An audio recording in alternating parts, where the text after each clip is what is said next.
The following podcast contains mature language and adult discussion.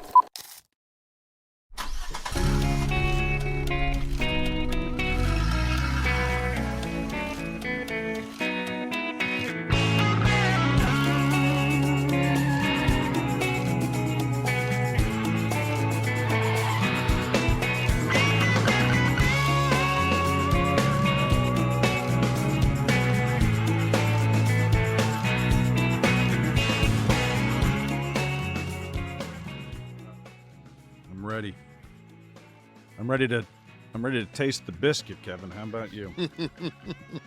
Hey, now, I just want to inform you, if you want to taste the biscuit again, it's going to cost you $4.99. That motherfucker's more expensive than any biscuit at any fast food breakfast joint going. It absolutely is for a side of biscuit. Of all the stuff we've ever played on this show, we get a copyright notification on last week's show regarding Taste the Biscuit, for which we were held up a la Conan. They wanted $4.99. $4.99 for the use of Taste the Biscuit. I'm like, so Steve, what are our options? Well, he's like, well, I mean, we could fight it. I said, you know what? Pay it. I said, do we now have an endless license? Can I make this the theme song? No, it was just for one episode. $5. I wouldn't put them fucking, like, this will be the last time we talk about these fucking jack-offs. I mean, the reason is there more music? Is there a follow-up? No, the reason that Taste the gravy. The reason that we're paying them $4.99 is because you're so god-awful, untalented, and fucking just dismal to look at. So that is for $4.99. It's a freak show. It was our admission to the freak show. Yeah, exactly. We saw the bearded woman for $4.99. Mm-hmm. Even Kimberly, the Joe Piscopo classic, didn't charge us anything. Well, so that was on my mind. Don't give anybody any ideas and line up and fucking. They'll pay for anything. Oh God! Award season's here. I guess this is the thing. The Golden Globes were recently. I'm shocked to hear that you sat through such drivel. To be very honest with you. What's that? The Golden Globes. Any award show. It's the gay Super Bowl. Let's be honest. With the outfits and the red carpet and who won this and won. What? As opposed to what else you're going to watch? I don't know. I just think I CNN, get offended. I'm offended. Fox No, News? You need to watch less CNN. But I just I'm offended by the content. First of all, it's a party they throw for themselves. Okay, they televise it, but they're celebrating themselves. Okay, and they spend copious amounts of advertising, as you know, in all the trades. And so who's getting an award is who spent the most money. Which studio invested the most money to get the word out there? How many films were released yet? Wesley, you would know the answer to this. I doubt Wesley, very much that HBO fucking threw out a bunch of money to make sure those people got awards from Succession. I don't have a copy of the Hollywood Reporter or Variety, but I guarantee you there are full-page ads, bifold ads for your consideration with every award they want this season. They send copies of everything everywhere. They put a ton of money into buying the awards. So, go ahead, Wesley, come in here. How many movies were released last year? Do you have a statistic for this? How many movies, if I wanted to really give an Oscar or a Golden Globe or, a Silver Dick Award, how many movies would I literally have to watch? Is it 1,500, 2,000? No, theatrically, you're probably anything made that got played somewhere in a film festival. It has to be theatrical. I feel like theatrically, it's like maybe 200, 250, maybe. You're counting independent films. You're counting films that play at film form. I'm spitballing. Steve, Google this. I'm on camera. The the audacity of those award people to, first of all, say anything artistic is the best is outrageous. I could tell you who the best football team is this year. I could tell you that next month. I could tell you who the best baseball team was. I could tell you who the best college football team is now. I could tell you that because there's a scoreboard. Who's the world's best bodybuilder? Asinine to think that it could be judged. Although I'm sure in body, I know nothing about bodybuilding, but maybe there is a very strict criteria that you have to go by. But the Shawn, best painter, would Picasso have been called the best painter? When you change the awards have grown with. When you have a monetary equation put to one of the categories, and Barbie does $1.4 billion and it wins, I just got put in the most theaters. Got moved to the front of the line, put in the most theaters by a big studio. Some kid who spent $25,000 and made a brilliant film that got one play at a film festival somewhere. He'll never be considered. His film is probably 10 times better than Barbie, but we're going to tell you what the best film was. Well, I guarantee okay, so that award was for the biggest box office achievement, and it went to the fucking movie that made the most money. But yeah, okay, but Shawn, you're an actor. Kev is an actor. It would not mean anything to you if let's just talk about the Academy Awards, because I understand the Golden Globes is a foreign press and their members are secretive and all this whatever. I have the speech written if that's what you're. If it was an Oscar voted on by your peers, by other, and I understand they advertise whatever, but it's your peers, other actors voting on who they thought gave the best performance, which I understand is subjective. Blah blah blah.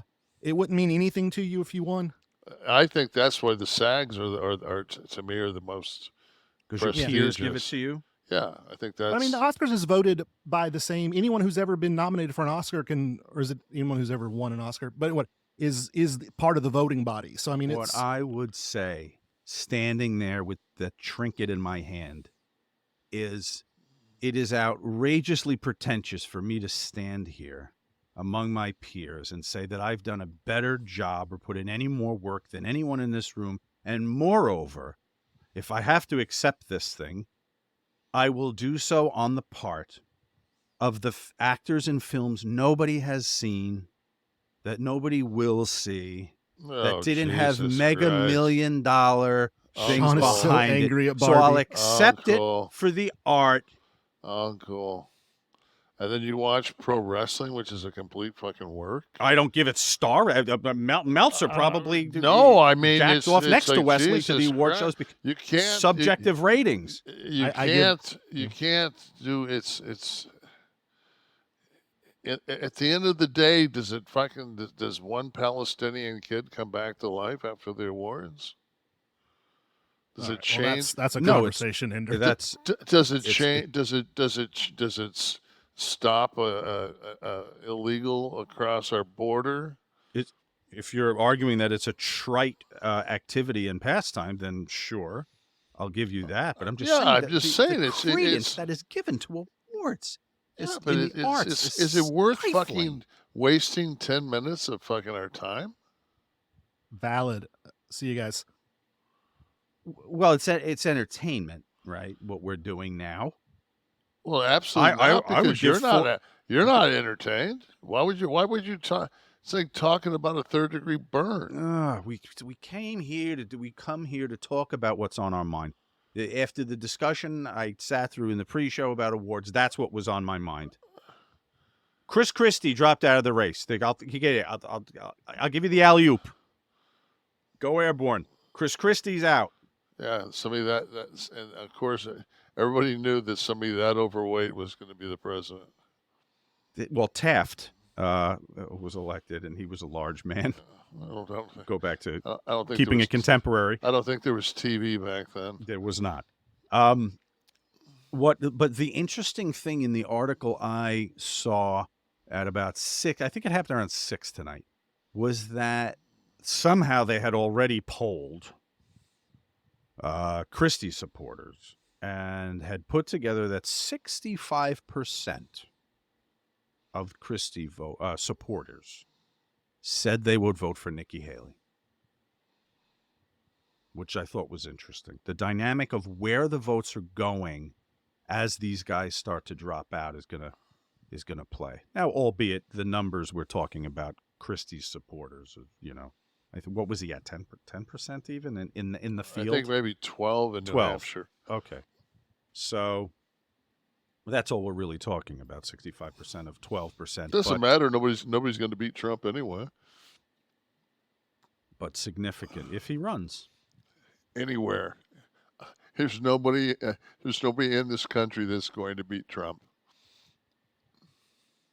1,000 films released. By the way. Under 1,000 films released. So I said, what did I say, 1,500? Probably 500. All right. I'm going to calm down now. Some people watched us. 449 in 2002. 449. And nobody who voted watched 449. Do you fill out your ballot every year, Kevin, for SAG? Yes. Wesley, you want mine?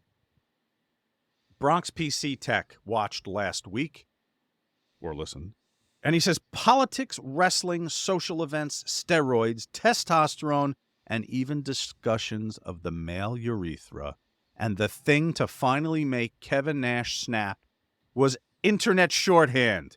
I mean, damn. Fuck the haters. I'm sitting here laughing. Happy New Year. We did cover testosterone last week. Could add award shows to that Bronx PC Tech if you're going to write in for next week, too. That's only for you. Grotto, holy shit, Shawn is child level when it comes to health and understanding his body and medicine. Being on this pod with someone incredibly knowledgeable like Nash is literally adding years to Shawn's life. Glad we get the chance to watch the education happening. So there you go. This was in relation to our discussion. I think on testosterone. I had some questions for you on test last week, which you answered succinctly. Well, I think also that I actually found out this week that if you watch award shows, it'll drop your testosterone.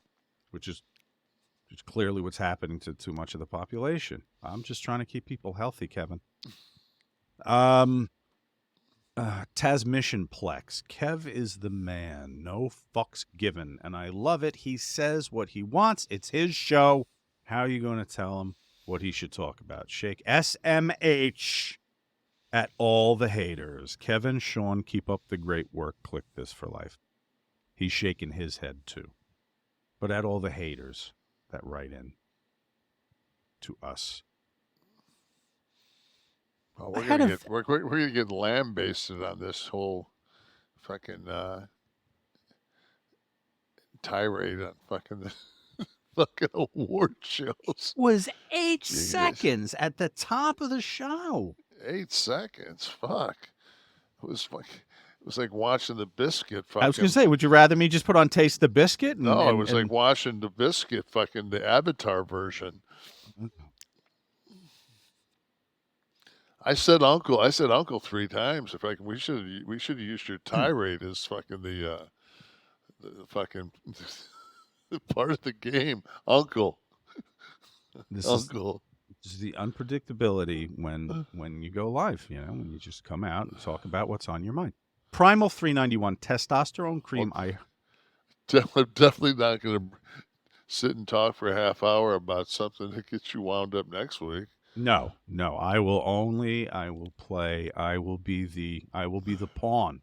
I will be mindful to remain the pawn. The conductor. The conductor only. No instrument goes in my mouth. Ooh. Primal 391 testosterone cream. I heard is best to apply to the scrotum. I wanted to lead into this the right way. You get better absorption plus no worries spreading it to someone else. So if you're having sexual intercourse with your mate and you decide to go a bowl full of test, you go from behind and your fucking balls are slapping off the back of their ass, that fucking taint area, there's no chance of that making any skin contact. So when you, after a couple of years, you've your loved one's got a clit the size of a fucking dorsal fin. Maybe you'll put it on your fucking ribs. That was your recommendation, my rib. Yeah, put on your ribs. If you don't want to take a shot, I mean, may I say fucking man up, fucking take a 23.5 gauge needle and fucking inject it in your glute. Yes. It's once a week. Jesus. Just a pinch. I take my pinch every week. Down 15.5 pounds, kid. Okay. Can I bring this up? Huh? Is this fair game to mention? It's going to be quick. 15.5 pounds. I'm No, charting my weight loss. Tamara asked me before I came down. She said, "Where's Shawn at?" I said, I think he was at like 12.5 last week." So I said, "I'll make sure I ask." All right, good. So no, it's I'm glad. I can, like I said, I can see it in your face. I know you got to feel better. Did I ask you last week what gets rid of this? You know, I saw a fucking gimmick. I'll send it to you. I swear to God, it looks like a fucking looks like a dog toy almost, like a Kong, but you put it in your mouth and it's like fucking hard rubber, and you bite, you chew this thing. Exercise the and muscle? It exercises. And the guy was saying how it increased the blood flow like all through, like up in his, this whole region. So, but I'm looking at that going, yeah, you do that with veneers, and next thing you know, you're fucking popping a veneer off, and you're down at the dentist. I'm like, Yeah, that's true. I want to knock your teeth all out. yeah. But that is true. You can tighten. My wife just sit there and go, Yeah. I said, "What are you doing?" She goes, "I'm tightening the muscles under here." I think that, like, flabby skin. just from like bench pressing all the years that I have, and you just driving your fucking head back into the bench, for all those exercises, it's just, Right. So I'll have to get the chew ball, clearly, if it's that or the bench press. I think you. I think that there's also you can just have the biscuit, Right. Or chew the biscuit. Maybe a Golden Globe or something. Who knows? Or, John B. He knows. Going back to the Golden Globe, I was sitting with my wife, and she said to me, she goes, like, "What is your nightmare?" I said, "My nightmare would be," because the tables are the person that set up our table at Hyde Park set up the tables at the Golden Globe. I mean, those, like, people have had to fucking get up and stand to let people get to the fucking stage, right? What the fuck, right? Yeah. Like, who set that up? And on top of that, like, what if somebody was fucking? I mean, thank God there was nobody in a wheelchair or fucking handicapped, because there was no accessibility. Yeah. It's just like those are the things. Like, I look at that and I say to myself, A, I'm never going to get a fucking an award for fucking anything, so I don't have to worry about it. B, if fucking everybody on the planet fucking died and I was the only male left and I fucking was the only one up for fucking actor of the year for a fucking category, I'd just no show. So what does it matter? That's my whole thing. When Brian Cox, if it's good enough for Brian Cox not to show up and Ricky Gervais not to show up, it's good enough for me. I don't need to be seen. I don't need to fucking tell anybody what the fuck I'm wearing, because I'm wearing a fucking, I'm wearing the fucking 2209 Teamster fucking sweater there. Yeah, little Florida fucking. It's actually a little. It's like it's warm, man. It's nice. It's fucking a little chilly down here today. What is it? 60? It'll go down to 60? What are you working with over It's there? like fucking right. Fuck, man. It's like, I think it was going to drop down to like 42 or 3 tonight. NMLS number 65084, equal housing lender. Woo! The 5-star reviews are in, and it's confirmed. SaveWithConrad.com can save you thousands. Jimmy E writes that we saved his family more than $1,000 a month. James S says we saved his family more than $1,200 a month. But how much can you save? It's free to find out right now at SaveWithConrad.com. But if you've got a second mortgage, if you've got credit card debt, or even worse, if you're in a 30-year loan, it's not a matter of if we can save you money, but a matter of how much at SaveWithConrad.com. John B., while you check that, all those who continually ask every week in these comments for Kev to talk more wrestling, this week is a great example why he and Shawn do not. Kevin isn't interested, which is fine. The non-wrestling content is 1,000,000% more interesting. Go get your wrestling fix from the endless loop of clickbait sites and podcasts. John B., laying it down. It's not that we're not interested. I think we always speak about wrestling. It's just that I'm interested in snippets, not the well, I entire mean, this product I anymore. read this whole fucking like Eric and Tony Khan are they're dueling, and for I don't know, maybe I'm fucking out of my mind, but if I'm a fucking billionaire, do I give a fuck? Well, he's having fun. It's like the toy. It's like, yeah, but like I'm not a billionaire and I don't give a fuck. Oh, you had 5 moves. Yeah, one of them was teabagging you. It's like, I don't give a fuck. mm-hmm. You know? Yeah, I thought it curious also that he sent, like, if he threw something out there and then it just went away. The repetition, the going back and following up and replying. Yeah, but when I read it and you're making a comparison to fucking some guy that came back and was 24-1 or whatever. I mean, number one, Hook. Is this Hook? I don't know. I don't know. I don't know if like I said, fucking Hook was sitting next to me right now. I wouldn't fucking know who Hook is. You know, give him the fucking Hook. So, let's just hear. It's 28-1 career record. This sounds like fucking back when they were doing the Goldberg thing. It's like, you know, he didn't really win 28 matches of his own accord. But my whole thing is Q rating. If you put a fucking picture of gender and then you put a picture of Hook, I'm quite sure fucking gender is going to fucking have a much higher Q rating. And Tony understands this. Of course. But what is he? I mean, it's just like tomorrow on TBS. We'll enjoy that because you guys might not be on it much longer. I think that I thought it odd for him to shoot across the bow. Who is this? There he is. That's Hook. 28-1 in his kindergarten class, clearly. Jesus. I mean, is that like fucking flyweight? What is this? What does that guy weigh? Does that guy weigh? A little Art Donovan? But what I was saying was I thought it odd for Tony to even bother to shoot across the bow, tweeting about WWE, given the position that the two companies are in kind of right now. We're not in the Monday Night Wars exactly, where we're one ratings point away from the competition. When the WWE is talking about like moving away from the dinosaur, which is cable, and to go more to a streaming platform, and the other fucking one is praying to God that they can keep their cable fucking lifeline.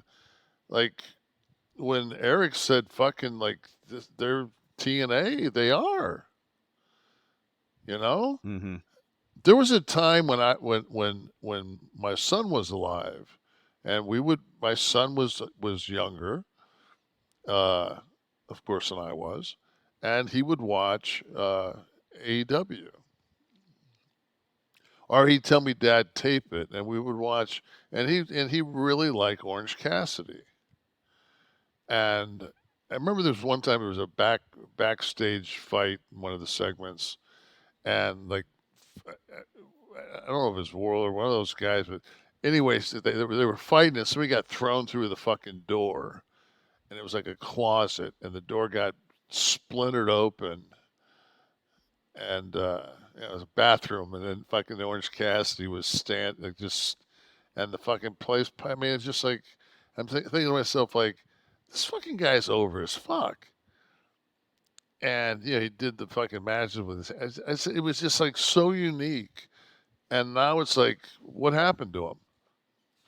Yeah, well, we kind of talked a few weeks ago about what was happening at the top of the card, and with Punk coming back and how that shook things up. I think everybody kind of got reevaluated with their. But I thought positions that with like because- last Monday, I thought that Drew. I thought like we've been talking on this show for a month or two about fucking how does Drew get the 5-foot sword from town to town, and and all of a sudden he just shows up on TV with a pair of jeans on and a black fucking tank top, and with a lot less accent than he usually has, and basically tells fucking Punk that maybe he should take 9 years off so he can come back and fucking headline WrestleMania, and it's kind of shooting. And I was just like, I don't think anybody in their mind was watching this.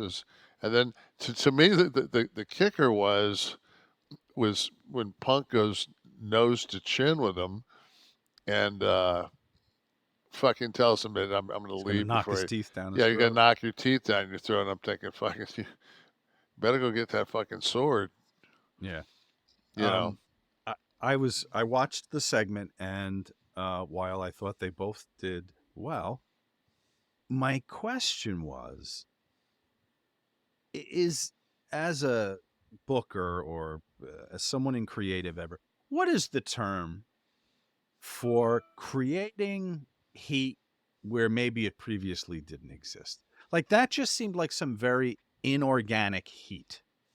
When Jinder Mahal came down and Rock came out, that was to give Rock some fodder, clearly, right? I mean, that was to give Rock something to chew on.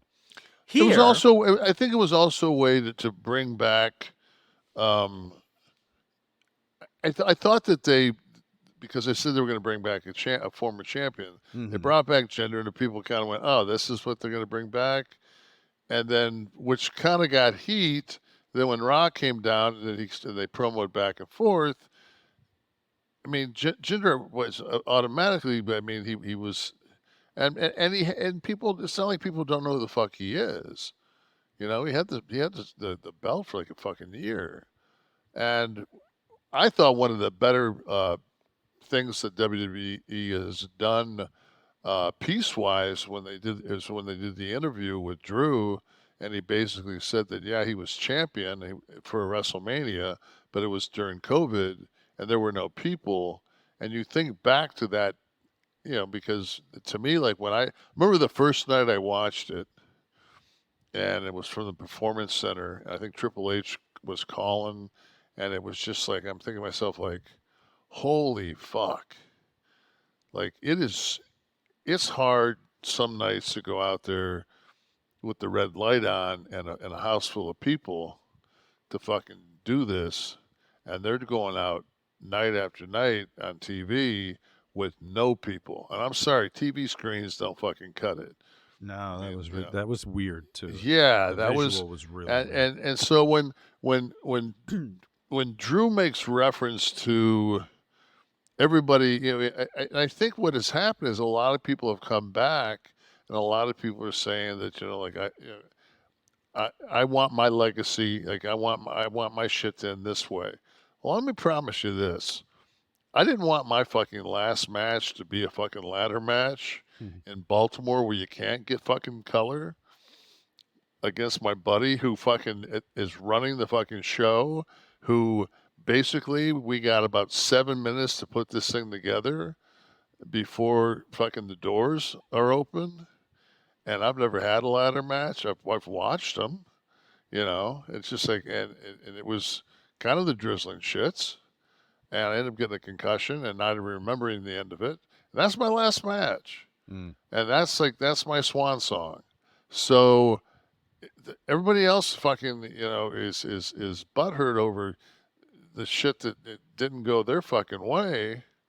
And it just seems like they keep coming back and getting another. It's just like, so I see, like, even though it didn't feel organic, because of that piece with Drew, I felt that it was organic because he's just like, wait a minute, motherfucker. Like, I've been here. Like, you haven't. And I like the fact that, like, I really thought that where Cody was going was wrong, but I think Cody's has raised his opponent's level back to where when fucking he meant something. You know, Talking about Nakamura? yeah, because he was hot for a minute, and it's just like he just kind of fell off the earth, and I thought that fucking it would be the opposite.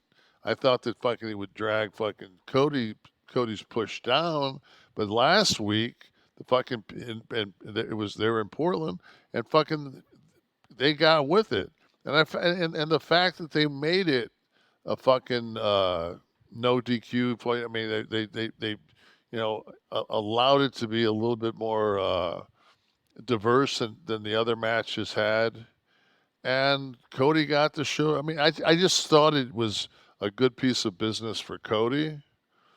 I'm still trying to figure out how somebody spits poison on other people, yet, and it comes out of their mouth. It was in their mouth. Yet that fucking poison has no effect whatsoever while it's in their mouth. Mm. Maybe it only affects the eyes, right? So like Is just an optical poison? yes, like some kind of like Almost like when Batman with Adam West would have that, when they hit him with that little bit of smoke that would make you go to sleep. right, the mysterious smoke. That's kind of I think what the mist is. Okay. And the the elixir for it is a white towel. Yeah, white towel. Yeah, Always so a white that's- towel. yeah. Because everybody knows that the only reason they make black towels is because women have periods. Period piece. This is a period piece. It's a period piece. All right. So just to put a bow on that segment, you feel that Drew and his take on where Punk was on the card in the company, that justified them getting together, because I was asking, like, could anybody have been in the ring and mention Punk's name, and Punk comes out and there's a feud now? Should it not feel that it had to be these two coming together in some way? Not for every feud, but I mean, Punk's the top of the card. Neither is attached right now to anybody. Right. So, and you've got to get to Rumble, and you've got a ways to go to Mania. So you're gonna, and it's like, I think that's, they brought gender back. I think that he needs to be. I'm not saying that he was a top guy. With the proper care, he could be. He could be a player that you put in elimination chamber that makes that a better fucking like there was, when you have a 3-hour show like they do, and I watch it, and there's that 45 minutes of every fucking show that's shit I don't want to watch, and I'm not going to fucking say names or anything else, but I think it's huge that that Becky Lynch did a favor. I said, and then fucking when Rhea comes out and gets it, now that I'm intrigued with that. Like they're starting to fucking. Mm-hmm. They've been wrapping these presents, and now they're putting bows on it, and all of a sudden I'm saying fucking on SmackDown, which I rarely watch. You've got Orton back, you've got AJ back, you've got now. And we made reference to the fact that can you have too many top guys? Mm-hmm.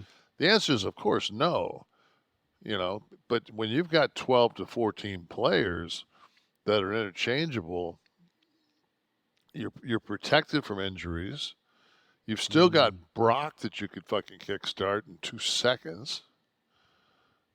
So, it's I don't know. I mean, I'm looking at that, and I'm looking at what I'm looking at the fucking the deck of cards.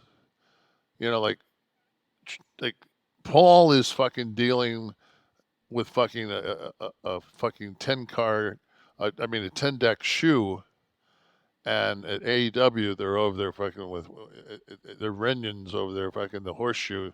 They got fucking the single deck going, and you know I'm sorry, but fucking I'll go ahead and fucking double down on Hook. You know, it's like split Hook. I'll hit both. I'm not seeing it. I'm not seeing the comparison. It's just like it's not even apples and oranges. It's apples and fucking award shows.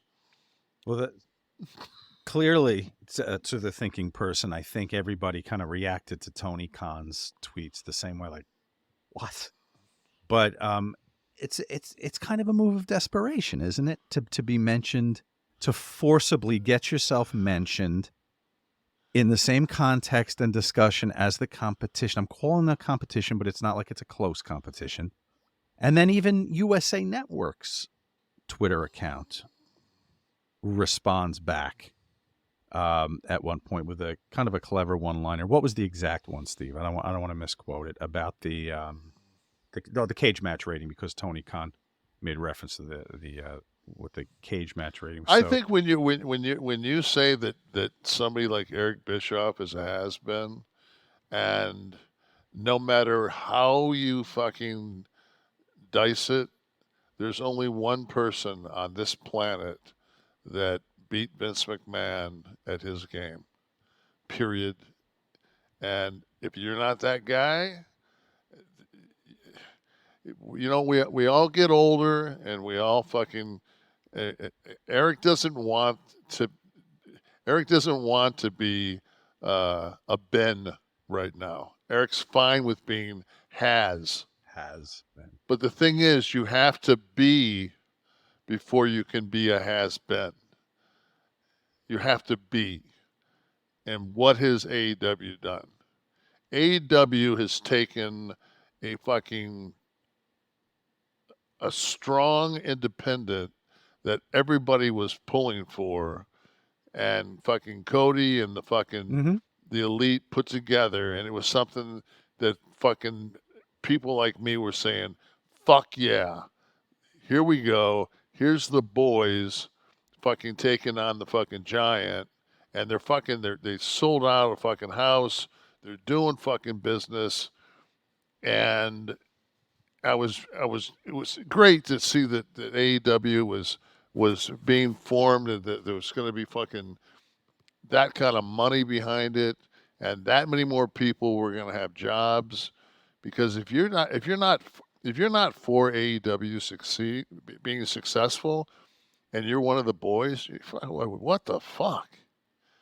Like, I want them to be successful. Mm-hmm. I want to make sure that my friends that, you know, have another place to go work.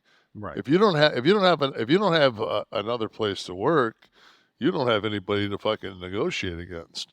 Right.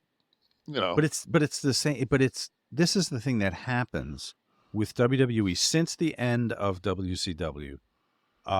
When there were opposition attempts, TNA first, now AEW. I similarly felt that we could be entering an exciting time here when Cody and the guys got that started, and it was, you know, decent size arenas they were talking about and had a following. I immediately said, what does this look like though in 2 years? I audibly said it to anybody who talked to me about it. I said, okay. I said, yeah, there's a lot of momentum right now, but what does this look like long term?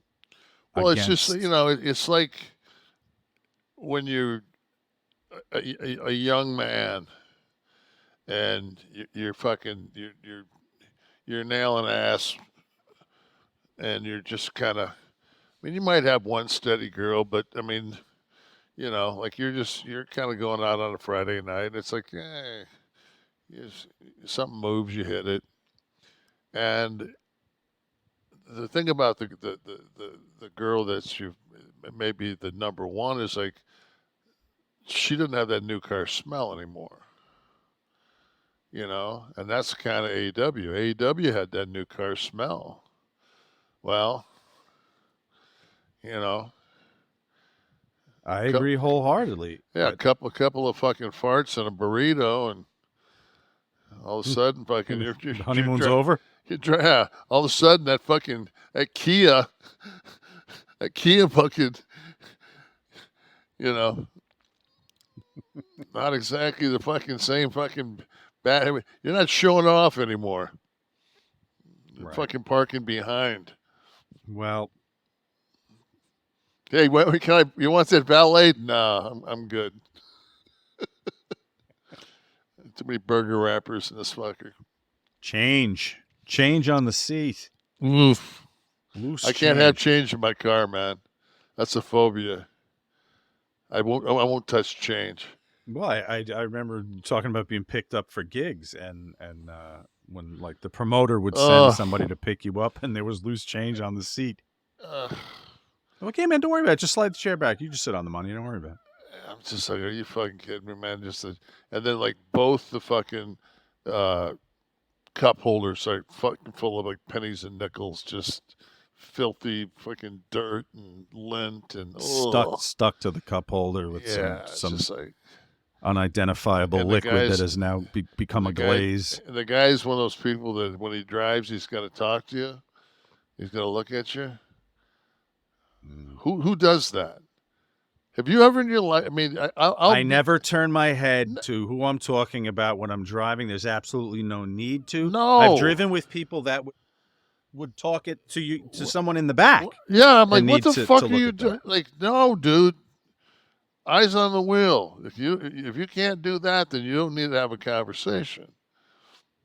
I watch these fucking old people down here going to the fucking early bird, and they're fucking having a conversation. It looks like two of them fucking gimmicks at Stuckey's that used to fucking, the birds that used to dabble in the fucking water. I'm like, Jesus Christ, you two fucking, like, I get it. You fucking don't care that you guys are going to rack into something, but you're making me now fucking have to go around you because you're going 27 and a 35. I'm going to get a ticket because I'm going over a double yellow line, but I'm going to go on the fact that anybody driving that slow, doing that much fucking movement in the car has got to be having a hazard to the road. Well, they got to be having a heart attack or a stroke, so I'm just getting the fuck out of the way.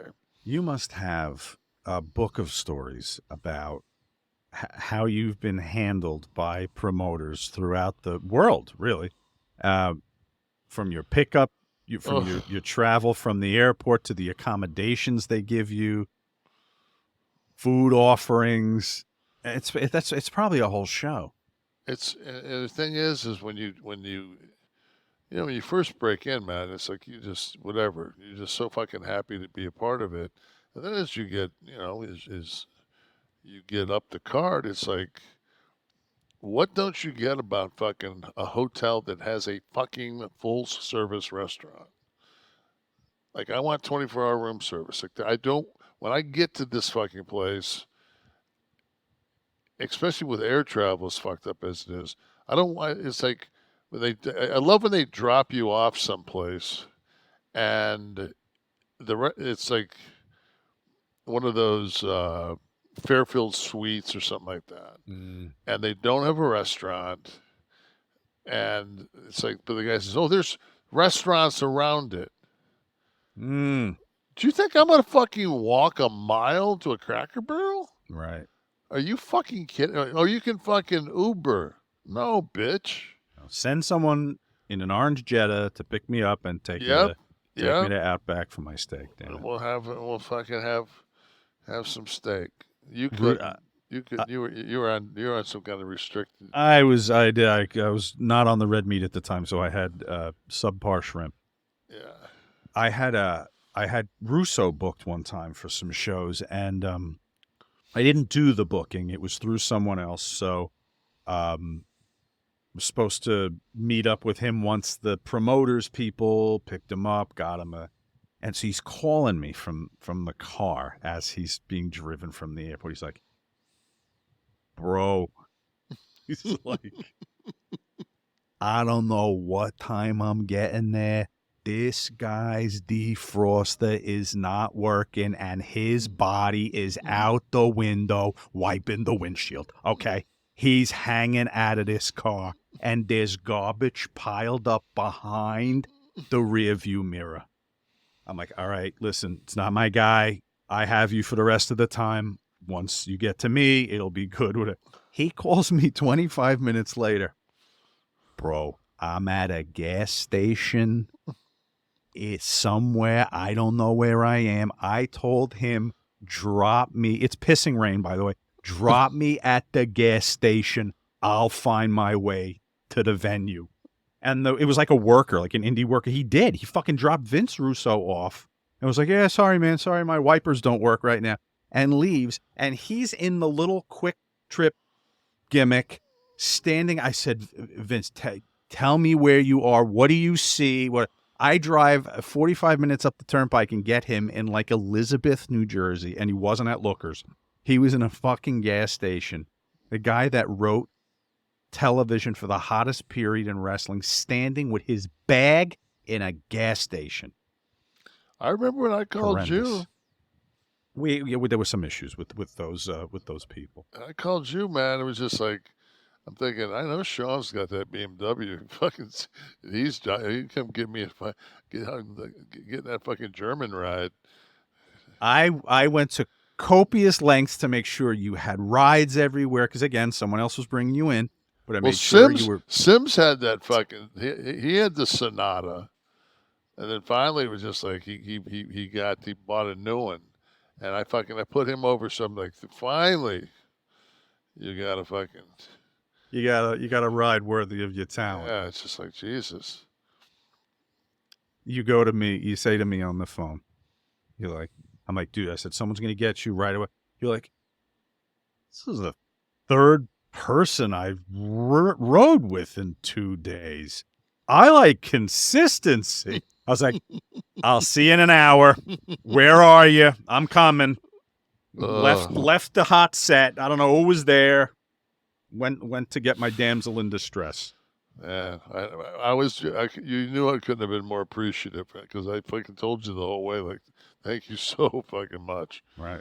I couldn't drive you back to LaGuardia, but I did get you a black Lincoln to drive you back. So, well, listen, this was the basics, and this was people would talk about like kayfabe and how we became so big. I said, you treat your talent like they're the star. That's the secret. You have a good show, you write a good show, you light it professionally, you mic it, you get good cameras, a competent crew. But like, I didn't come from the wrestling world; I came from the entertainment world. So Tom Cruise is going to be treated and made to feel a certain way on the set because you're going to get a performance back that you can sell now. That's worthy of your time and effort. That's all it takes. Treat your talent well. No, it's.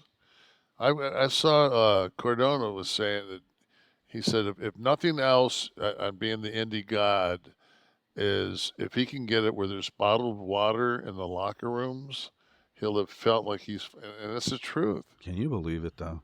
Bottled fucking water is an ask. When I did indies, because I did my shit ass backwards. I did indies at the end, and they'd run those fucking armories and shit like that. That were like in fucking Bronx, and there's no fucking parking. So the guy would drop you off. And you go in and fucking through the front door where there's a line. Yeah. You go in and they've got you set up on the fucking stage in the front of the fucking curtain with your gimmick table, and then the dressing room is behind it, and there's like 3 broads back there, and you've got to strip naked, and then when you get done, there's no shower. Oh, and it's summer. No. So then you realize, all right, so I got to steal a towel from the hotel on that and have this guy stop and get 3 bottles of fucking rubbing alcohol so I can fucking take a bath in rubbing alcohol to get. Oh, is that the gimmick? Yeah, that's what So you do that and then you put some fucking lotion on so it doesn't dry your skin to death. But I'll guarantee you one thing, man. You fucking put rubbing alcohol in 3 bottles of rubbing alcohol, you're gonna you'll be clean. Unbelievable. That it's just you got to be treated a certain way. You know who did not treat us well was the DraftKings King of the Mountain. We finished third, Kevin, but only what 2 games out of first, I guess it was. Well, we ended up last 2-1 last week. 2-1, yeah. God, and all the money we lost on top of that. Whew. I know. But it would have been $500 to the charity of our choice, Kevin. And no, they never said that. So 2 games out. So we finished 29, 24, and 4. The first place winner. So we had the least amount of losses, though. We did actually. We had the least amount of losses. Those 4 ties. So if each of those 4 ties would be a 0.5. Then, even if we split the ties 2 and 2, that would have put us at 32-26, and we would have had first place. Anyway, what are you going to do? But we thank DraftKings for letting us participate. Yeah, that was great. It was great. Then I want to remind everyone that DraftKings. DraftKings Sportsbook is an official sports betting partner of the NFL playoffs and the Kevin Nash podcast, for God's sakes. They're bringing you an offer that'll help make the playoffs electrifying. New customers can bet $5 on any game and get $200 instantly in bonus bets. Okay, the playoffs are here. The stakes are raised, and we want you to get in the game. Who are you liking, Kev, this weekend? I know your precious Lions are, of course, taking on LA. Playoffs, man. It's just it hurts the Lions. Our rookie tight end's hurt. That hurts because I think he had like 70 or 80 catches. I'm just hoping the Lions can get the running game started early. That way we get the play action going, and I think it puts us in an advantage. I think our defense is tough, but I mean, when I hope you pull. As a Cowboy fan, I do hope you pull it out this week. Oh, I mean, it's the same token. Like, I will be ecstatic, but I was telling Tamara, I'm like, I don't know what the fuck it's going to be like on Woodward Avenue. The fucking Lions win a fucking playoff game. Oh, right, yeah. If tearing it up. Anybody knows the fucking the story of Detroit where right before Halloween where they burned the fucking city down. Oh, on Hell Night, yeah. Yeah, it's like fuck. Like I'm thinking like, I don't know. Well, we'll see. Maybe we'll have our Cowboys and Lions squaring off in the second round. I want everybody listening, go download the DraftKings Sportsbook app now. We participated in the contest, the King of the Hill, but I also was using my DraftKings on a weekly basis, my app, and wagering on football this season. It's my favorite sport to bet. You're going to use the code TKNP, the Kevin Nash Podcast, TKNP. New customers bet just $5, and you're going to get $200 instantly when you use that code in bonus bets. Only on DraftKings Sportsbook with that code TKNP. The crown is yours. If you have a gambling problem, call 1-800-GAMBLER or visit www.1800gambler.net. In New York, call 877-8-HOPE-NY or text HOPE-NY 467369. In Connecticut, help is available for problem gambling. Call 888-78-97777 or visit ccpg.org. Please play responsibly on behalf of Boot Hill Casino and Resort in Kansas. 21 plus age varies by jurisdiction, void in Ontario. Bonus bets expire 168 hours after issuance. See dkng.com/football for eligibility and deposit restrictions, terms, and responsible gaming resources. Thank you. Thank you to our friends at DraftKings. It's like fucking cardio. It is a workout. It is a workout. You know, there was something I did read late in the week here that LA Knight, there was some LA Knight coverage. He was talking about his history in the business, and he said he was rather miserable under Vince McMahon's creative vision. This is going back to, well, I mean, you do remember his early gimmicks. He didn't have one character, didn't have much to work with here. This is certainly before he was moving boatloads of merch. His development contract was actually 2013. It was 10 years, right? We mentioned that. Was released in 2014, and first gained popularity as Eli Drake, right? In Impact, established himself as a major star there. So he said in an interview on Chris Van Vliet's show, quote, I want to get to his WWE quote. Vince McMahon had a vision for this thing that put such a microscope on it, and I didn't know what the hell it was. And it just wasn't going well. I was very unhappy, and I'm sure he probably was. And then at some point, it was just like all of a sudden, I'm not on TV. And I'm like, well, I'm pretty sure I'm fired. I'm pretty sure this whole run is over. I bring this up, not so much to cover him, but to ask you.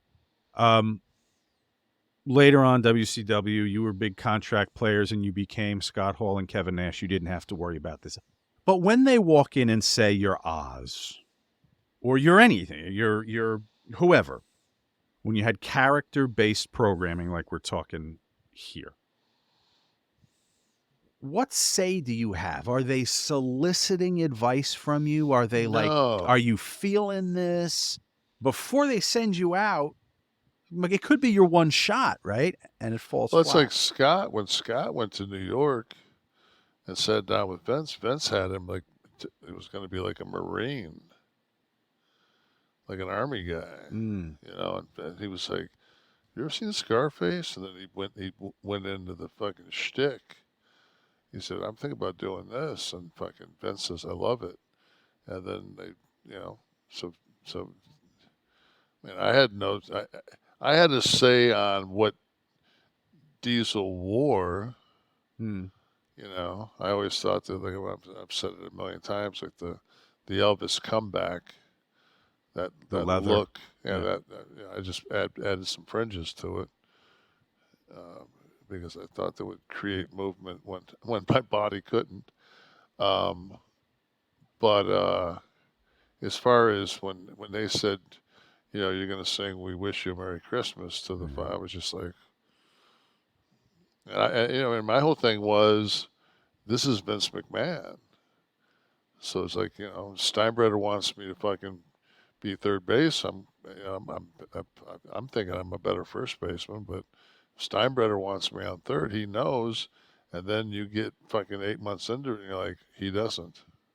So would you advise for young talent to take the path of Scott, who said, absolutely, I don't know about the Marine thing. Hear me out about this. Or do you just take what Steinbrenner gives you, do the Dusty, and be like, put me in polka dots, baby. I'm still going to be Dusty. Well, I think that there's a way to always handle that.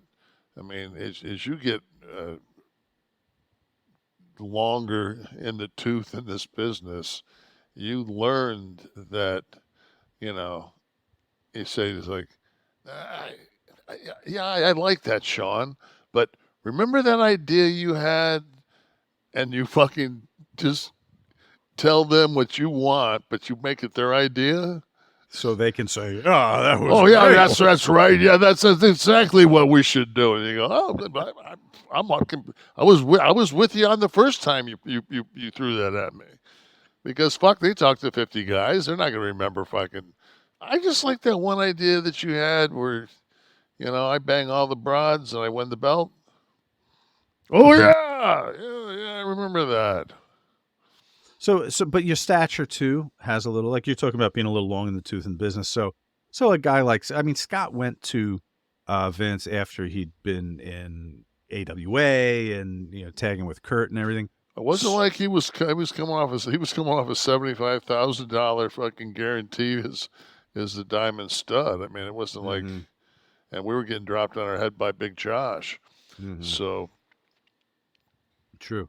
Yeah, it wasn't like he was coming from a How's Paul with that? Like if some 25-year-old guy that they were bringing up from NXT, and they had an idea for him, and would he be cool with the guy going, well, how about this?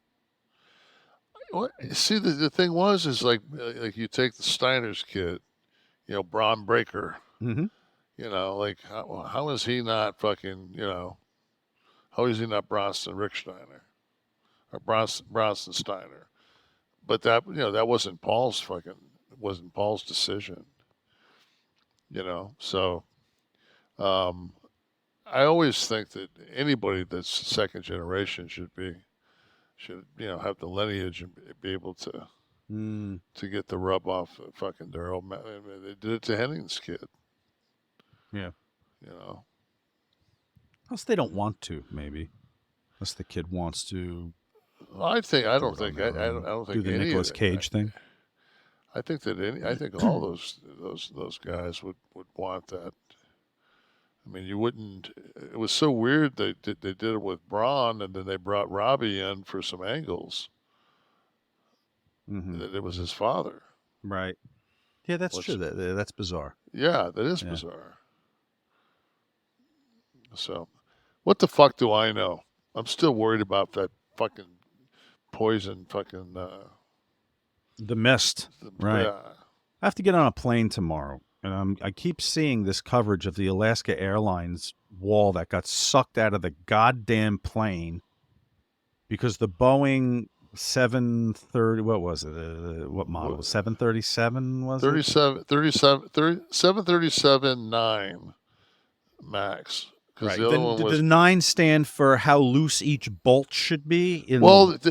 I watched the thing last night, and they were talking to a guy from one of the fucking federal agencies, and he said that they had found the door, which we all know, and they had not found the bolts, and if it would have been bolted, and because it goes in it goes. If this is the side of the plane, this thing goes in like bottom, and then like it kind of fits in these bolts. Locks in. Yeah, and then you tighten the bolts. Mm-hmm. And he said, "There's no." He said, "We'll have to go in, of course, and use microscopes and everything else." He says, "But there's no evidence that there's any shearing or anything with the I'm looking at an image of the yeah. So I mean, to me, it was just like it just never. But at the same time, how are you not liable when that particular aircraft had 4 different depressurization alerts during the 2 to 3 days prior to that incident happening? The thing that kills me is when they talk to the people that were on the plane, mm-hmm. and there's always like the person that just wants to be on TV, and then there's always the guy that is like, yeah, I started texting my girlfriend and my mom, and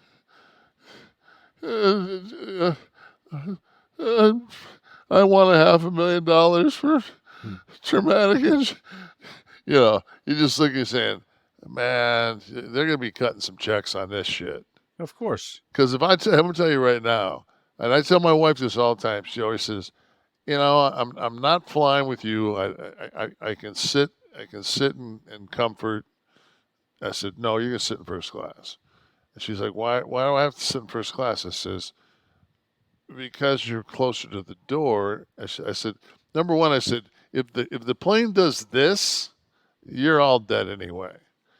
So I said, you might as well be first. You might as well be first. I don't want to sit there and fucking and have 3 seconds to watch that fucking, watch that fucking the front of the plane meet the back of the plane. Miraculously, no one is sitting in that row, those two seats that were by that section. So I immediately say it's a work. That's right. They did this. Why? So they could absolutely, because now fucking like who doesn't know who Alaskan is? Oh, just for the press. It's like Tony Khan's tweet. When you think about it, everyone's talking about AEW. Everyone's talking about Alaska Airlines. Brilliant. Yeah, See I how the mean, show comes full circle? Makes the connection. So, If you're in that seat and that door goes, you're bolted, you're buckled in, right? Are you trying to, do you take a chance? Do you unbuckle to get the hell out of the row and away from the door? no way. You Now when stay in the seat when- buckled. This is what I'm thinking about. Now when that guy across from it fucking has sucked his shirt off him. Right. Maybe you pull out your hog. That's an interesting visual. Pull out Just to your have the hog, pants right? Go out, Just pull your hog out and have it get sucked. Ah! Right. Maybe you get one. Amazing. Yeah. That's brilliant. The pressure. Oh, good God. It's horrific to even consider, because I'm thinking, okay, my daughter's next to me. I'm here. Do I just hold on? Do I try to pass her to some? But then you get that seatbelt. No way, man. unbuckled. Do you know how much pressure that is? I know. And what the thing do you on top do? on top of that is that was at like 16,000 feet. At 30,000 feet, it's minus 35 degrees. Yeah, that's true. And you've got seconds before you pass out. Mm. You're Payne Stewart. I mean, you're dead. Unbelievable. I'll be thinking about that the whole fucking time tomorrow. I think at this point, if you're getting on one of those, you should have the option to start the flight with the mask on. That should be your option. You're right. Just based on the Would news, you I'd like? could Yeah, you drop that down. For me I now? want the fucking margarine dish on my face before we fucking. And I do promise I will put on mine before assisting others that need help. Yes, it'll already be on. It'll be easy to do when I'm on the tarmac still. Yeah. Good luck fucking getting somebody now by that fucking thing or by one of the window fucking those exit aisles fucking seats. Fuck. Get a little leg room though. Oh yeah. But then, I don't know, the first one doesn't go back. The first row doesn't recline. Because it would recline into the and block the exit, right. Yeah. And my thing is, so my wife says to me, she goes, well, my question is, if they've already got something that fucking size on the side of a plane, okay, that they're not using, why isn't the fucking two exits over the fucking wing at least that big? Right? I mean, who doesn't the width get... you're talking about. I mean, that fucking looked like a door that you would come in and off the plane. But was it just a section of the fuselage, or was there in fact No, a door? It was an exit. It can be configured where they take those seats out and they could use another jetway, and you could enter on both. Oh. It's horrifying. Either way, it's horrifying. I need to take my mind off this. And you know what'll do that? The tap They're out. saying it wasn't a door, it was a plug. Who's saying that? A plug. I I don't know the vernacular, but it wasn't really. Plug has a window in it. he's flying high and buzzed right now. So this is heading out.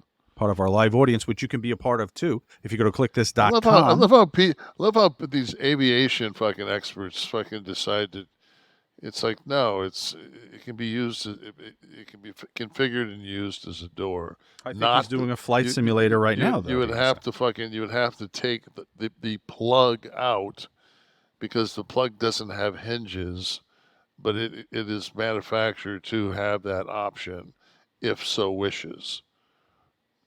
Like an anal plug. And if you're down with that, you're probably down with BLUECHEW, who's sponsoring the tap out. This episode, this segment is sponsored by BLUECHEW. Let's talk about sex, guys. Remember the days when you were ready to go, when your testosterone level was higher? Maybe you're 27 or 28 before it starts to deplete at age 30, which I learned last week from Kevin Nash. You can increase your performance and get that extra confidence in bed. We had a listener, I wish I remembered his name. He gave his wife a 3-minute Big O.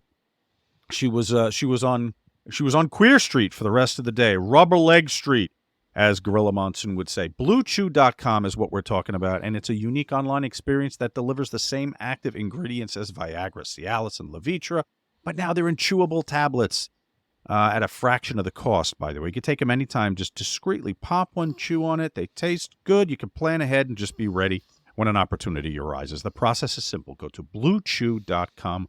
Consult with one of their licensed medical providers, and once you're approved, you'll receive your prescription within days. It's so easy. The best part is it's all done online. No visits to the doctor's office and no awkward conversations, no waiting in line at the pharmacy. None of that jazz. Go online and get those pills in days. BlueChew wants to help you have better sex, so discover your options at BlueChew.com. Chew it and do it. That's what they're all about. And we've got a special deal for the listeners. Try BlueChew for free when you use the promo code NASH at checkout. Just pay $5 for shipping. That's BlueChew.com, promo code NASH, to receive your first month free. Visit BlueChew.com for more details and important safety information. And we thank BlueChew for sponsoring this segment. This is the Tap Out, Kevin. We've been talking a lot of AWA today. I don't know if you realize that. The Big Josh reference. We talked about Scott Hall having come from AWA. I think I mentioned Kurt. We talked about Kurt Hennig a minute ago. So this, Kevin, when I say to you Wrestle, Rock, Rumble, what comes to mind? I think Scott throwing a fucking cinder block through that truck. Scott's in this piece. This is, so Vern, I guess, this is 1986. He's on the ropes. McMahon has firmly begun sweeping the country and siphoning talent and taking over television all over the place. And the Wrestle Rock connection, which Vince pioneered with Cyndi Lauper and getting on MTV, having a match on MTV, for God's sakes, which brought about WrestleMania. Well, Vern says, well, we could put Rock in a title too, and that'll do the same thing. So he has this big event, pay-per-view, coming down the road called Wrestle Rock. So he records an original rap song with the talent of the AWA featured in this rap song. Please.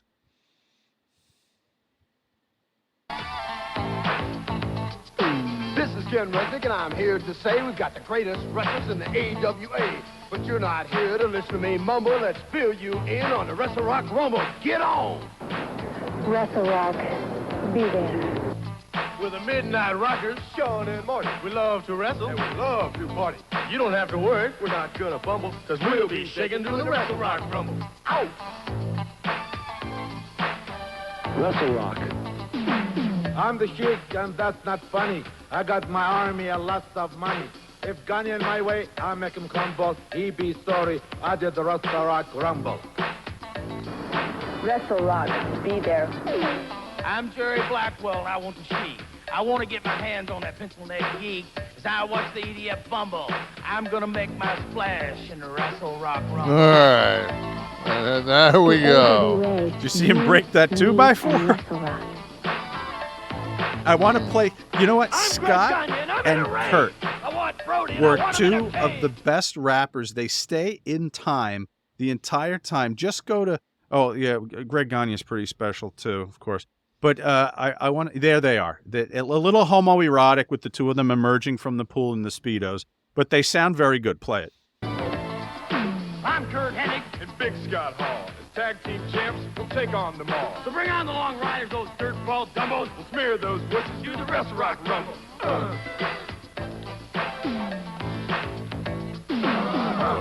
Is that Tom Selleck?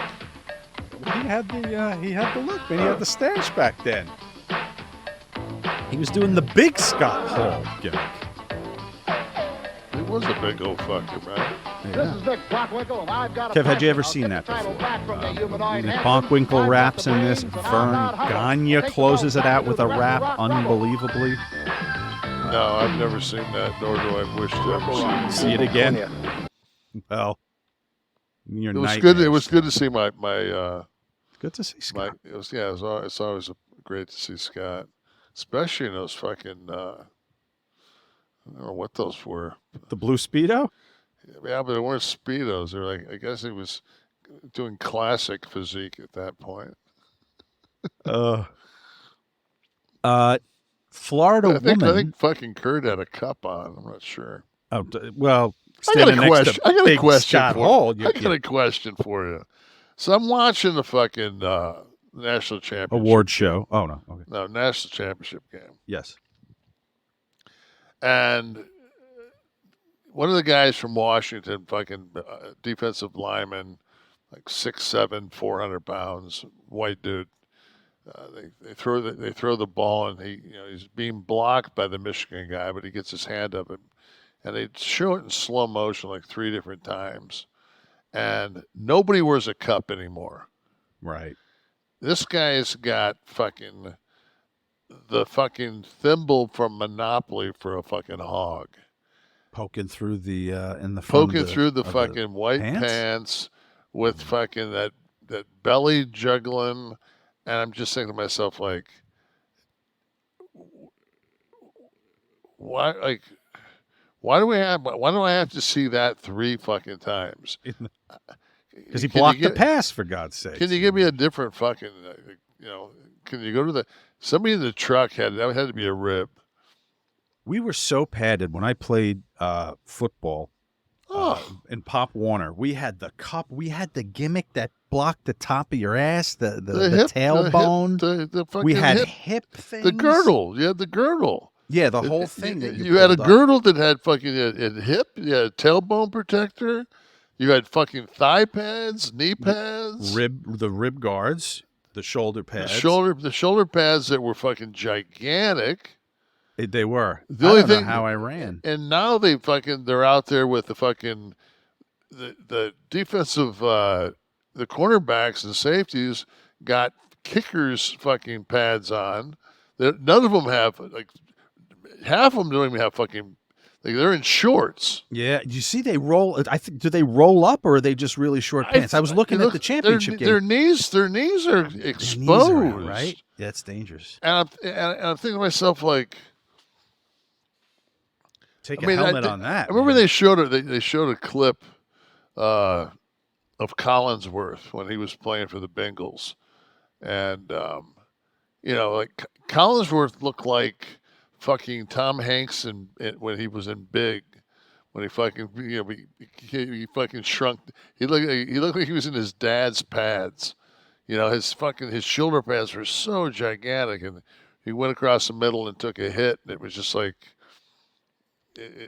I was just like, I'm thinking to myself, and a wide receiver in those big pads too. Yeah, it restricts how high the extension of everything. Your arms. Yeah. But I mean, I just look at it now, and I'm just thinking, like, if you played offensive line or defensive line, you had those J pads from fucking here. Like, you had pads on your forearms, you had pads on your elbows, you had the fucking the fucking horseshoe on your fucking neck so you didn't get a stinger. But you did have that fucking sweet ass helmet that was like 1-ply. It was like 1-ply plastic with a fucking disc and like 12 webs of fucking material, and that was like that was your helmet. It was just like fucking every time you tackle somebody, you got a concussion. Yeah, they really were just the strips. You had one in the center, right? And then the 2 down the side. And it wasn't those aerodynamic helmets that they have now. It was just and I remember when eggshell. I think when I think it was my junior year. I didn't play football, but I remember I was because their gear was in, like, all the jocks were in the same locker room, and the basketball guys, we had our shit was in there. And I just remember they got new helmets, and I looked, and they had those little discs, like the little pads, like they had the new helmets. I was thinking, like, wow. Yeah. Florida woman or Jersey chick? We're going with the ladies again this time. It's always fun to mix it up. Kevin defending an impressive streak here, as always. Doing far better than we did in the King of the Mountain contest, I'll tell you that. So here are the two headlines. If you don't know how to play this, one real headline from someone in New Jersey, one real headline involving someone from Florida. Here are the ladies. First headline, 2 young women held up a bank dressed as nuns, and woman sues Hershey's over Reese's peanut butter pumpkins not being cute like on the packaging. If you can freaking believe that. So first one, 2 young women held up a bank dressed as nuns. And the second story, woman sues Hershey, the chocolate company, over their Reese's peanut butter pumpkins not being cute. All right, so look at my clues here. The process is fascinating. Go ahead. Nuns would tell me Catholicism because you're a nun, which Catholicism would be more Jersey-ish. It'd be more Baptist driven down in the Bible Belt, and just because you're from Florida, you would sue because it isn't fucking cute enough. Oh, good Lord. Yeah, you're absolutely correct. Once again, two women in Bergen County somewhere, which isn't far from me here. They entered the banks they planned to rob wearing head coverings, approached a teller manager asking for information on how to open an account. Then it turned to, "Give me all your money," she hissed at a teller. "No funny money. Don't press anything. Give all the money in the drawer." The women stuck to a similar script again on Sunday when they walked into the NVE Bank in Teaneck and asked about opening an account. This time the women, blah, blah, blah. Bank manager thwarted the robbery by attempting to call police, according to the criminal complaint. Were they armed? Leading to apparently not, leading to a dramatic arrest on Route 80, which is a busy highway. I keep looking for a gun reference here or anything, but nope. Maybe they had on like those flying nun. One woman armed with a pistol. Sorry. So, yeah. You know what they made off with after risking all this? I'm going to say $400. Well, no, $2,900. Okay. From the Spencer Savings Bank. And then let's see our friends down in Florida here. Now, you take a look at this candy, and it very, very definitely, the packaging does kind of look like there should be a pumpkin with a carved eye, a jack-o'-lantern mouth. But then, you scroll down and you see over there and you see that it's just pumpkin-shaped, for God's sake. She's suing them for this. Guess the amount, Kevin. Guess the amount that you would ask for this. Not for being in the plane and being almost sucked out the door. But $300,000. $5 million. Well, I guess the thing that's probably going to put it over is the fact that it also doesn't have the bite mark in it. Like on the cover. Dumb bitch. That's how you know they're being very deceptive. That's how you know they're from Florida. You know what is not deceptive? The wonderful Get Blitzed Lit aid. Still with us, still rocking and rolling. I see on Twitter people share their checkout page and how much I saw somebody saved. gave me a mixology fucking credit saying Nash was spot on with the key lime and the Sprite. Very good. This is brought to you by our friends Mickey Ray Sinatra and Courtney and their Get Blitzed Lit aid. There he is. He's with us, Mickey Ray, in the live audience. Listen, if you haven't tried the Delta 9 Sip and Syrup, this is potent stuff. We're talking about THC on steroids. It's a syrup. It gets mixed in whatever beverage. They suggest a tea. Kevin, of course, goes with his Diet Sprite or zero sugar Sprite. As little as a teaspoon with a fast onset of 5 to 15 minutes gets you where you need to go. Nano-infused? What the hell am I talking about? Nano-infused? It means it goes right to your bloodstream. It passes the breakdown in the liver. Works like alcohol. Drink your beverage, sip your beverage for a nice, relaxing, protracted buzz. We're not talking about the Delta 8 stuff you get at the gas station here. This is the real deal. THC Delta 9. This is the THC you get from marijuana. And if you're in Maryland, you can visit a Stay Lit smoke shop near you. But for the rest of us, it is legal to ship from the Get Blitzed website to all 50 states without a med card, as long as you're over 21. Right now, you can save 15% by entering the code KLIQ, K-L-I-Q, at checkout. Go to get-blitzed.com. That's get-blitzed, B-L-I-T-Z-E-D.com. Try the Delta 9 THC sip and syrup from Get Blitzed. Use that promo code KLIQ. Save that 15%. Show us your receipt on Twitter or your favorite social platform. You will not be disappointed. You will not. Everyone I've turned on to is just like, oh, man, I had no idea. All right, it's Ask Nash. We are back with Kliq This, the Kevin Nash podcast. Hashtag Ask Nash is how you get your question on the air, or you go to kliqthistv.com and you sign up to be part of our live audience. You'll hear live questions here.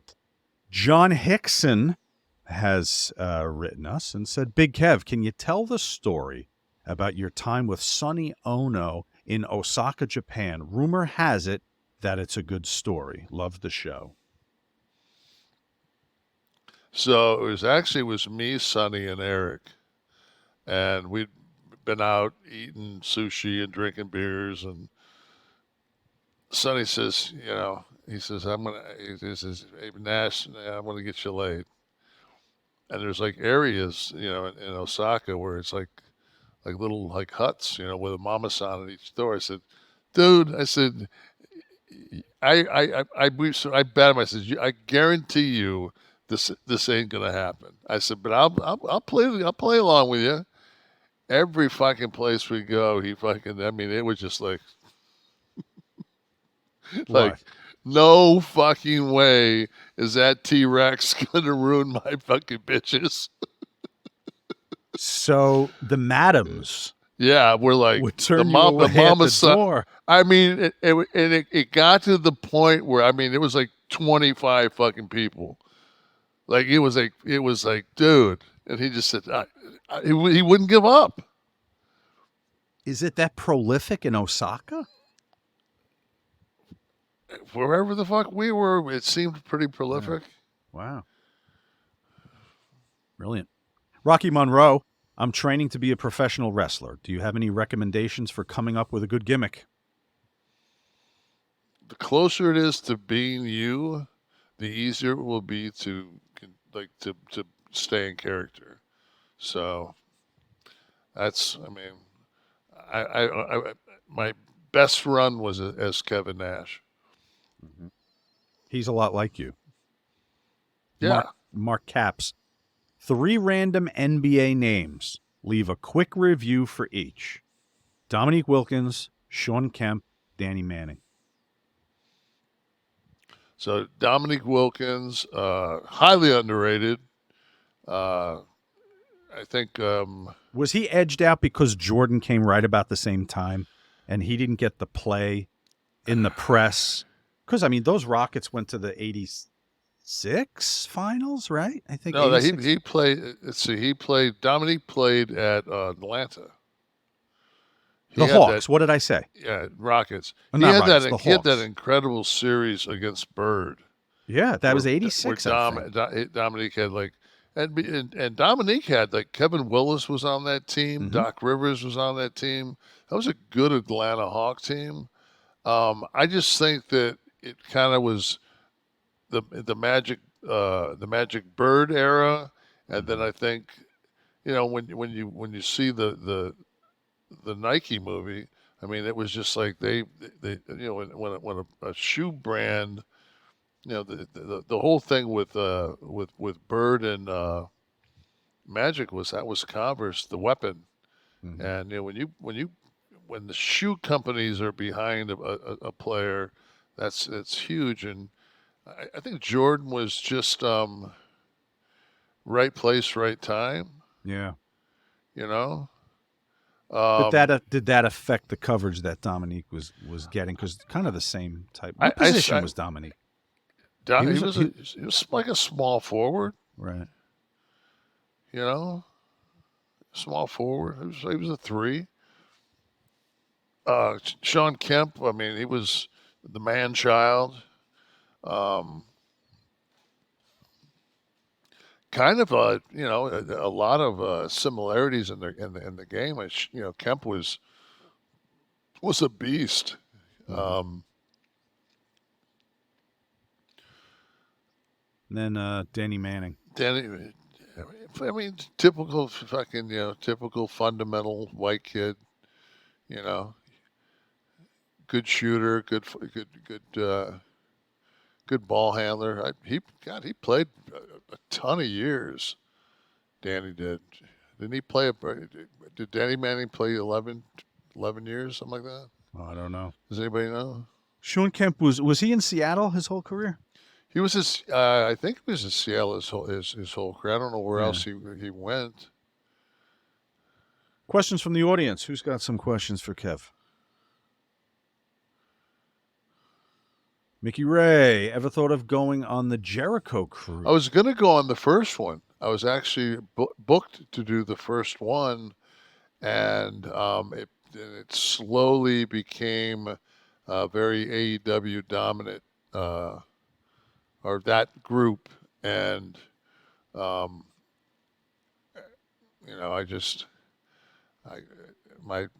loyalties run with the WWE, so. Okay. Who else in the house? Too Hard and Fierce. 16. Danny Manning played 16 seasons. 16. Fuck. Wow. Does Big Kev dig Danhausen? I'm not going to buy a ticket to watch him, but I won't turn the channel. Okay. He's a nice guy. I've sat and talked to him at signings and shit. He's a good dude. Okay. He definitely has a pop culture. There's definitely. I mean, he would say just his look is going to sell merch. Right. He's unique. He's not. I know who the fuck he is. Right. Question from James Bedford. Big Kev, with your boys, the Lions, making the playoffs, what do you think their chances are to win the big game? Would you attend? If so, as a lifelong fan, this has got to be big. Well, we're not there yet, dude. You know what? It was my mom got cancer, and she always said that before she died, she wanted a Lincoln Town Car. And I was making coins, so I said, Mom, you're driving back and forth, to Henry Ford. I said, why don't you let me get you a Lincoln? And her eyes teared up. She says, no, because if I get the Lincoln, then I know I won't survive this. And I was just like, whoa, fuck. So I always said that, if the Lions win it all, I can die a happy man. So I'm not ready to go yet. So we'll knock them out for you. Go Rams! Round 2. The P says, F, marry, kill these 3 Bob Seger albums. All right. Night Moves, Stranger in Town, and Against the Wind. Merry Night Moves.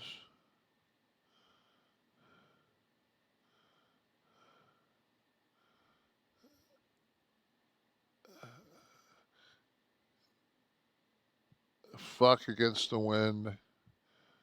Kill Stranger in Town. Live audience, what do we got here? Let's wrap it up. Give me some action. With them points sitting way up high. Way up firm and high. Great cut. Ryan from the gym. What do you know about WCW's working with Kiss? Allegedly, there was going to be a wrestler for each member of Kiss, but we only got the Demon because Bischoff was fired. I never heard they were going to have the whole band, but I do know that Gene was behind the... well, it had to be, obviously, because of the trademarking of the makeup and stuff. But did you hear that they were going to have all 4 members? No. Yeah. No. All new? That would have been a good question. Eddie P would love to see Big Kev on Joey Diaz's podcast. I always talked about getting Joey on here. I have connections to Joey. Grew up in the same area. I like Joey. We'll work on it again. This was from Kliq This fan Tanisha. When are you coming to St. Pete? Would love to meet him one day. And I made it through the storm okay with very little damage. I was just in St. Pete. My wife and I were down there maybe a month ago. But for a signing, do they do events down there? Oh, well, no, Hogan's got his thing, right? He's in Clearwater. Clearwater. It was actually the anniversary of my son passing. We went down, and we thought it'd be good to get out of the house. And like me and my wife got down there, and we were like, "Fuck this, let's go home." I want to be home. I'm sitting in some Airbnb, not knowing if it's safe or not, with a shitty window. With your butcher knife? No, fuck no. I had a fucking SIG with me. Jesus. 9mm, fucking 3 clips. Fucking one in the pipe. Oh, Jesus. No safety on that bitch either. Oh. That's how you guys roll down there in the Sunshine State. Fuck, you know who's here? Britt returned. Where does she have a question? Anything up there from what's her pseudonym? WWE, ECW, WCW. Anything from Britt? Well, just hello, Britt. Thank you for returning. Hey, I hope Britt. you're okay. You mentioned you're back. Were you traveling? Were you away? Were you ill? Did you need to get another Rugrats blanket and have to travel very far for one? I'm back. Deal with? Back in the New York groove. Ah, nice. I barely teed that up. That's ace. I have that on a playlist. Nice. Something popped up there. What did you have, Steve? You can bring it up. Mark DZ, Kev, who took the business more seriously, you or Scott? Scott. Right. Now, the as far as the business, like the actual money of it, by far me. No, you, clearly. I think he meant the wrestling business. The wrestling was Scott. Right. Was he a legitimate sports fan too? Yeah. Yeah. Yeah, I mean, for the Kliq, he was, yeah. Scott liked ball too. Scott liked watching basketball. Yeah. Did he play? Yeah. He was played in high school. He played over Ambergau or Birch's Garden. His dad was in the Air Force. Oh, that's right. That's right. So he was on a post.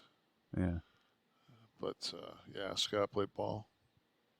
It's a fine time to remind everyone that Kliq This is a production of Butch and Sundance Media, produced in association with Podcast Heat, created by Tristan Nash, Kevin Nash, and Shawn Oliver, producer Steve Kaufman, graphics by Dominique D'Angelo, title sequence and audio edit by Wesley Burleson, theme song by Dale Oliver, technical research by Tristan Nash, copyright 2024, Butch and Sundance Media. Kev, you want to do another? Yeah, I mean, let's make sure we get all of Sophia before we do any cutouts. Or maybe just run the Golden Globe end credits over.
Customer service never answers the thing.